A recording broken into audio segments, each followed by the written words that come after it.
Hey guys, my name is Colin and this is Colin Talks Crypto. This is the global M2 versus BTC chart, as we've been covering in many of our past videos. Please watch my last several videos if you have no idea what I'm talking about. One thing I've seen continue to come up is this debate about which offset is right and which one's wrong. And you copied this guy or you were wrong about that offset. And it's kind of crazy, but I want to clear this up. And I thought of a way to show this conceptually, like how this really works. It's not really that anyone's been wrong. It's actually that the offset itself changes. And that's the thing that I want to show you here, okay? So right now you are looking at the 84-day M2 offset. This means that the global M2 yellow line here has been pushed forward by 84 days. I also have the 108-day offset. I'm going to make that actually a darker color for the purpose of this video, okay? So this darker chart is the 108-day offset, meaning that the yellow line has been pushed forward by an additional 30 days than the 84-day chart. I guess it's not 30 days exactly, it's, 24 days, okay? The 108-day chart is pushed forward by 24 more days. And I picked these two because they seem like they're the best two currently, and historically they seem to come up a lot from myself or from other people. They seem to be two of the more frequently used offsets. It doesn't mean that they're the best always or the only two, but for the sake of my own sanity and this demonstration, I'm going to just keep it to these two, and I think you'll get what I'm trying to say. The offset changes over time, but I want to show you how true that really is. So what I'm going to do is I'm going to take both charts and I'm going to take the most correlated parts of each chart and only show you that part. All right. So right now you're looking at the 84-day chart only. Right now you're looking at the 108-day chart only. But you can see, for example, like right here, it's not very correlated on the 108-day chart. And most importantly, and more recently, right here, it's not very correlated on the 108-day chart with this blast off. Assuming we're in this blast off, maybe I should get rid of this arrow here. Let me see if I can do that.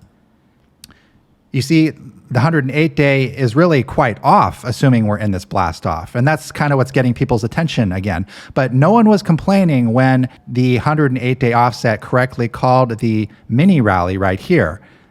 So it's very selective and it ebbs and flows. And I'm here to tell you that probably more of you have been correct than you realize because it changes. And then if you take the 84-day chart, you can see that it's been way off right here. Look at this big gap of space, but it's more accurate more recently. And I would say it's a little bit looser here than the 108-day, which really perfectly was explained by this mini rally. So what happens when you take the best parts of both charts? You actually get this. I'm going to flip back and forth. So this is just the 108-day. This is just the 84-day. And this is a hybrid mix. And I'll label these so you can understand which ones we're looking at here. There. Let me put that arrow back on there. All right. So now you can see in blue here, I've got the 84-day offsets here, here, these slices of the chart here and here. And then these gray, dark blue areas are the 108-day sections here, here, here, and here. And you can see that, I mean, honestly, about 50% of the time, it's the 84-day offset, and the other 50% of the time, it's the 108-day offset. So we're not all going crazy. We're actually on the ball here. We just have to realize that it changes, and it changes sometimes on a dime, and it flip-flops around and that sort of thing. But I want you to step back and look at how beautiful this chart is, how beautiful this correlation is. I mean, look at this. And when I say the correlation, I'm talking about how closely the yellow line adheres to the orange line, or vice versa, how close the Bitcoin line adheres to this variably shifted global M2 line. I mean, this chart is utterly immaculate. If this was it would be a no-brainer. We would just say that's the offset. But in this case, that offset is two different offsets, because if you take away the other one, you get this chart. And this is, again, back to the 84-day. It's just not as good, right? There's parts that are imperfect. And vice versa on just the 108-day chart. There's parts, like right here, that are just not perfect. But you combine them, and what do you get? you get this elegant example of how, and I feel like the definitive conclusion to this mystery, that the M2 offset changes over time. And if you were like a supercomputer, you could probably even get it down to the granular day offset. You wouldn't have to even just pick 2. Again, I picked 2 for the ease of this demonstration, but a computer could say, this is a 84 shifting into a 90, going back into a 82, then going to 108, then going to 76, and it could do it granularly all throughout this and probably make this chart even closer in visual appearance and correlation. But I think you get the idea. So I'm happy to tell you that nobody really is wrong.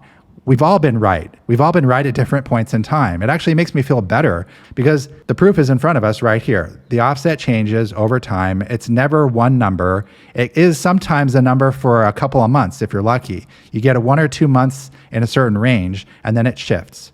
And my best explanation for this is that the global M2 money supply represents an aggregate of the world's top economic systems. And it's like a living organism. And we're trying to explain how money from all these different governments and countries gets printed, flows down to retail, which then enters the on-ramps to the Bitcoin ecosystem, some countries of which have closer access than others, etc. And you could even chart the different countries and get accuracies based on the countries. Some are probably more accurate or have different offsets to Bitcoin price moves than others. Again, that's probably something that a computer would be better off automating than me trying to figure out and like losing my mind, because then you have different offsets and different countries, right? But you could do it. You absolutely could do it. But I think that my best explanation is that like a living organism, there's a very complex interplay and travel of economic force through the countries to the retail on-ramp on which the Bitcoin is bought. And it just differs and it changes and the world is always shifting and you have different things going on. You have Trump saying stuff about tariffs and you have China doing this or that or banning something, and it's always an evolving landscape. So it's not a constant. I think the summary of this video is I could just sum it up TLDR and say the M2 offset is not a constant, and that explains everything. But again, this move up is the amazing move we've all had our eyes on. We've all been right. This move is coming. And right now it looks like it's an 84-day offset. But you know what? That could shift back to a 100 offset or a 76 offset or whatever. But I think, again, it's not really that important. The big takeaway is that this is the move that's coming, and that's what we should keep our eyes on. And I guess this non-static or this changing offset is proof that you shouldn't try to like micro trade on the global M2 chart, because you could be wrong by an order of 30 days, like if it just decides to shift, which it seems to do. So you can try, and you're gambling that you're going to stay in the offset that you think you're in. So my advice is to step back, enjoy the show. I'll do my best to continue to keep it up to date with where we're at on the chart right now. But unless I do this kind of chopped up chart, really part of it's always going to not match that well. But I'll do my best to match the most recent part, because that's usually what we're concerned with. Okay, guys, I hope this helps you understand the interplay and the relationship of the global M2 offset versus the Bitcoin price. Really, nothing fundamental has changed, just our understanding of how this offset is not static and how it does change. And I hope this demonstration was useful to you. Thank you very much. Have a great day.